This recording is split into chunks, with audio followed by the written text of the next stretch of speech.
nono ano, eu vou fazer a correção da atividade que eu passei para vocês. Eu quero que vocês compreendam que durante a atividade eu vou também explicar, né, o que é uma função.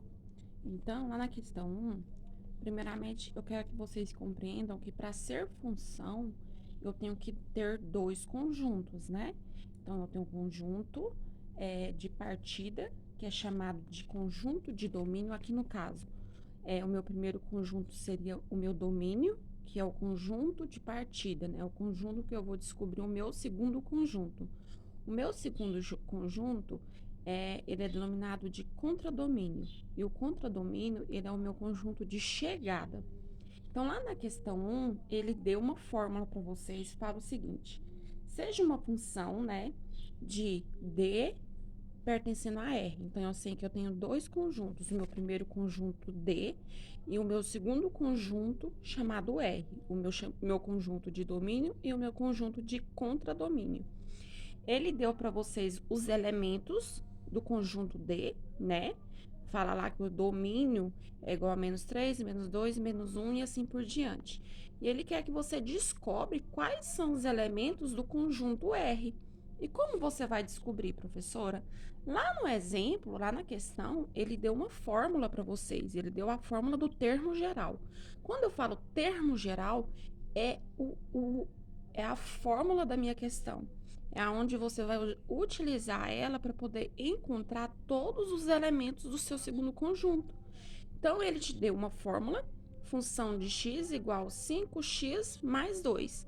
Como que você vai calcular, professora? Vamos lá. Você não tem que encontrar qual que é o, o número relacionado a -3. Então, você vai lá no conjunto, né? Lá na sua fórmula do termo geral e vai fazer a substituição pelos valores que eu dei para você. Onde você tem x, você substitui. O primeiro valor que você vai encontrar é -3. Foi o que eu fiz aqui, ó, e que eu coloquei para vocês lá no exemplo também. Então, ficou f de -3 é igual a 5. Quando eu tenho um número com letra, eu tenho uma multiplicação. Então, ficou 5 vezes -3 mais 2. Mais vezes menos, 5 vezes 3, 15. E ficou -15 mais 2.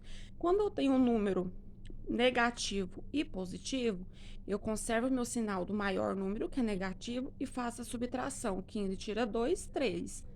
13, né? Então, eu sei que o -3 está relacionado com o -13.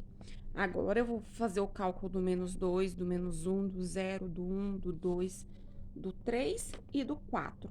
Então, eu sei que o meu -2 está relacionado ao -8, o -1 ao -3, o 0 ao 2, o 1 ao 7, o 2 ao 12, o 3 ao 17 e o 4 ao 22. Então, aqui eu tenho dois conjuntos.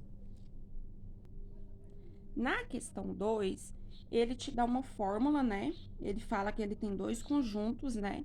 Um conjunto R, que pertence ao conjunto D, onde você tem uma fórmula do termo geral, que é função de x igual a x ao quadrado mais 2x.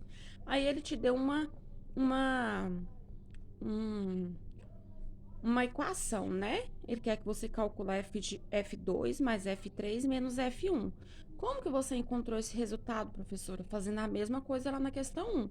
Vou pegar o meu termo geral, que é a minha fórmula, e fazer a substituição por 2, depois por 3, depois por -1.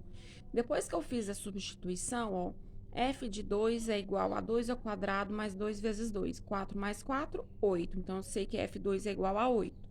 Calculei o F3, que deu 15, e calculei o F1, que deu 3. 8 mais 15, 23. 23 menos 3 é igual a 20. Então, aqui eu já sei que o meu resultado é 20. Agora, na minha questão em 3 e 4, essas são as respostas. Por que, professora, é uma resposta simples? Porque eu pedi para vocês apenas para encontrar a fórmula do termo geral. Então, lá na questão fala assim, ó, um vendedor foi contratado para trabalhar em uma loja automotiva. Seu salário fixo é de R$ 1.650 mais R$ 3 por peça vendida. Qual é a lei de formação? Qual é a fórmula dessa questão? Então, eu sei que aqui eu quero descobrir qual que é o salário do meu vendedor, né? Então, essa aqui, ó, é de salário. Então, o meu salário vai ser igual a quanto? Qual que é o preço fixo que ele ganha? Ele ganha 1.650 mais R$ 3 por peça. Então, vai ser mais 3. Você sabe a quantidade de peça que ele vendeu por mês? Não. Então, aqui você pode colocar uma letra. Pode pôr qualquer tipo de letra, qualquer variável. Mas a mais utilizada é x e y. Então, ficou 1.650 mais 3 vezes x. Se eu pedisse para você, ó, ele produziu 50 peças, vendeu 50 peças no final do mês. Então, aqui você iria substituir o x por 50 e faria o cálculo. Mas, no caso, a minha questão eu pedi apenas para você encontrar a fórmula do termo geral, tá? Na questão 4 é a mesma coisa. Fala, uma loja especializada em manutenção de computadores cobra R$ 50 de custo inicial, mais R$ 25 por hora de trabalho técnico. Qual é a lei de formação que representa essa situação? Então, ele quer saber qual que é o preço que a pessoa vai pagar pelo serviço dele. Então, P é igual a preço, que é igual a quê? R$ 50 que ele cobra de início, mais 25 por hora trabalhada. Como eu não sei qual é a quantidade de horas que ele trabalhou, então eu vou colocar uma multiplicação por alguma letra. Então, ficou o preço é igual a R$ 50 que ele ganha, mais R$ 25 por hora trabalhada. Então, essa foi a nossa questão. Espero que vocês tenham compreendido. Vejam o vídeo quantas vezes for necessário.